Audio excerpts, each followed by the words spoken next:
demam ini adalah satu simptom yang paling common dalam kanak-kanak. Semua budak-budak akan demam. Yang penting sebagai ibu bapa, kita nak tahu demam mana yang kita kena risau. Demam mana?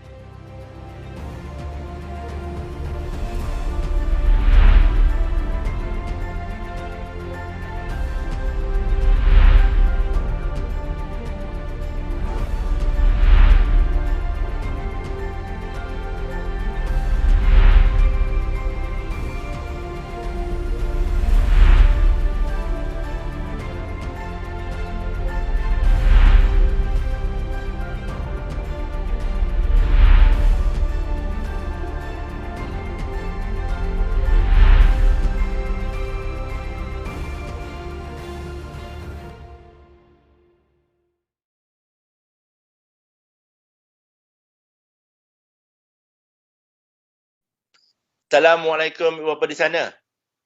Kali ini dalam segmen Borak Pahilma, saya Dr. Iqbal yang bekerja di KPJ Damansara ingin menyentuh satu topik yang amat penting ni. Semua anak-anak kita akan melalui masalah ini. Masalah apa? Demam. Anak kita yang demam. Apa punca dan kaedah untuk merawat anak kita?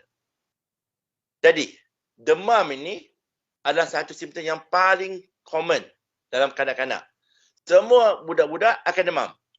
Yang penting sebagai ibu bapa, kita nak tahu demam mana yang kita kena risau. Demam mana yang kita kena jumpa doktor untuk kajian yang lebih teliti dan more detailed examination. Jadi, sebelum saya bercoteh panjang, saya nak cuba clearkan apa definisi demam. Kerana banyak sangat orang ada salah faham mengenai demam ni. Demam sebenarnya adalah temperature atas 37.5. Kalau demam 37.5 ke 38, itu adalah mild fever. Selalunya lah. Baby yang temperature dia 37.5 to 38, kanak-kanak yang demam ni macam tu, mild fever, diorang ni okey. Selalunya ada mild viral infection. Kedua, demam yang proper fever, which is, for me, demam dalam suhu atas kepada 38. Yang tu yang kita kena lebih prihatin, yang kita kena lebih pay more attention to. Demam temperature atas kepada suhu 38. Jadi bila tahu definisi demam, lagi satu benda yang penting saya nak sampaikan is macam mana nak pantau demam ni. Kebanyakan parents kadang-kadang dia pakai rasa-rasa je anak dia. Anak dia rasa panas. Demam lah tu. Jadi bagi ubat demam. Salah tu. Kerana kalau boleh, kita nak bagi ubat demam kepada budak yang tak memerlukan ubat demam. Jadi lebih baik kita dapat tahu suhu badan anak-anak kita dengan accurate. Dengan lebih jitu. Jadi saya sarankan nak dapatkan temperature anak kita, ada dua kaedah saja. Satu, temperature ikut telinga. Guna infrared tympanic ear thermometer. Itu satu. Kalau kita rasa termometer itu mahal, ada cara lain. Iaitu termometer bawah ketiak. Digital armpit thermometer. Selalunya digital armpit thermometer ini tak mahal. RM20, RM30 boleh dapat dah. Jadi, kalau boleh dapatkan alat nak monitor temperature anak kita tu dengan lebih jitu dan lebih rapi. Jangan pakai agak-agak je. Jadi, kenapa anak kita demam?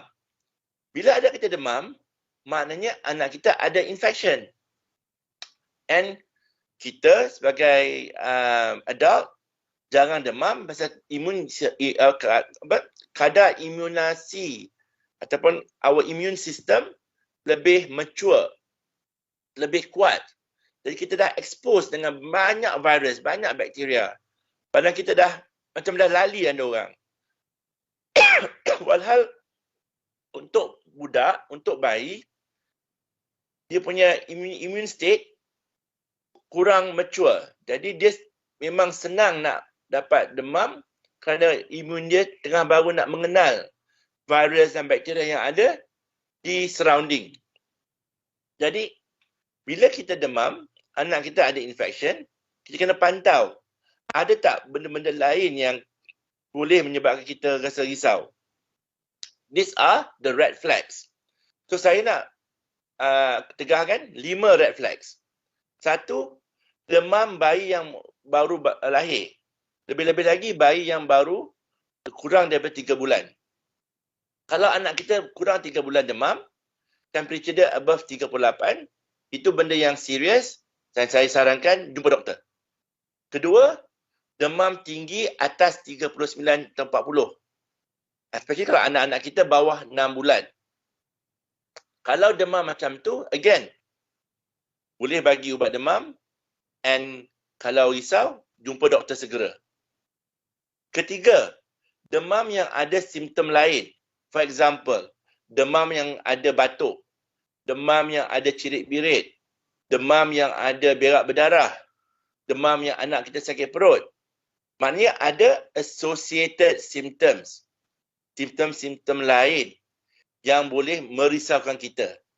Jadi kalau demam macam tu, jumpa doktor segera. Keempat, demam yang mana anak kita demam tapi dia lesu sangat. Ada anak kita yang demam tapi aktif. Lompat sini, lompat sana, makan minum okey. Tak ada simptom lain. Yang tu kita boleh pantau kat rumah.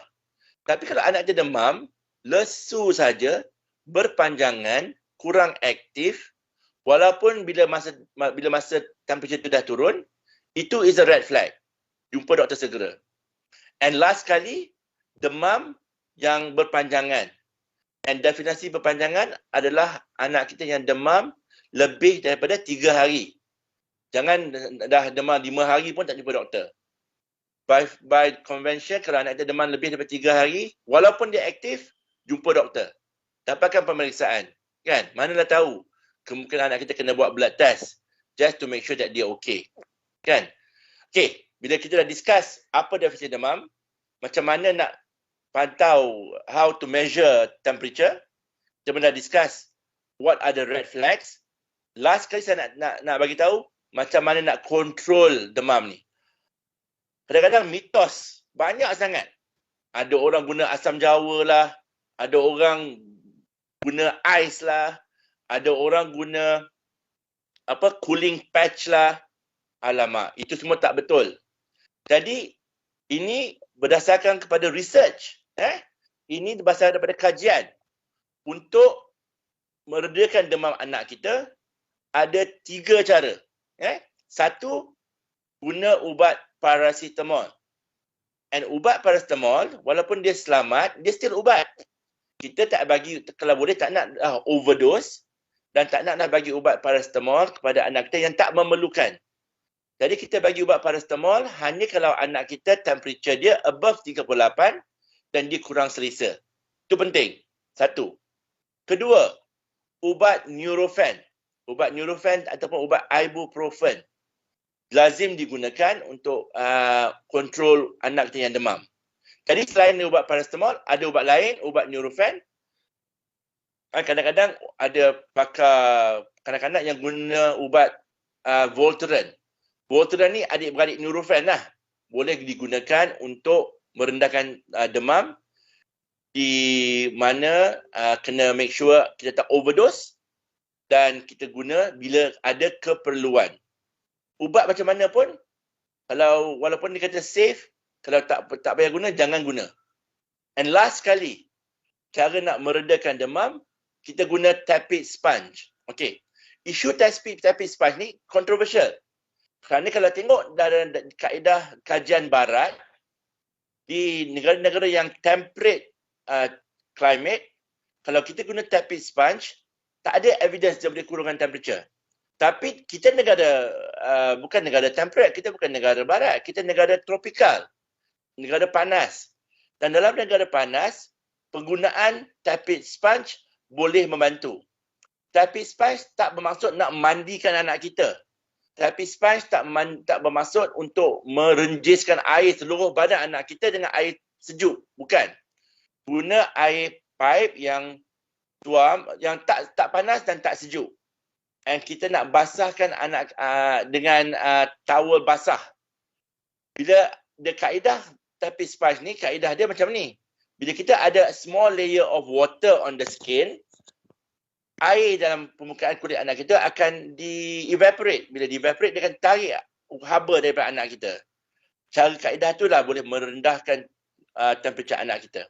Jadi 3 cara ni yang paling berkesan untuk merendahkan temperature anak kita, suhu anak kita bila demam. Benda-benda lain yang kita boleh gunakan adalah, for example, buka, kalau anak kita pakai berlapis-lapis baju, pakai satu layer of clothes saja, kan? And mungkin pasang aircon, mungkin pasang fan.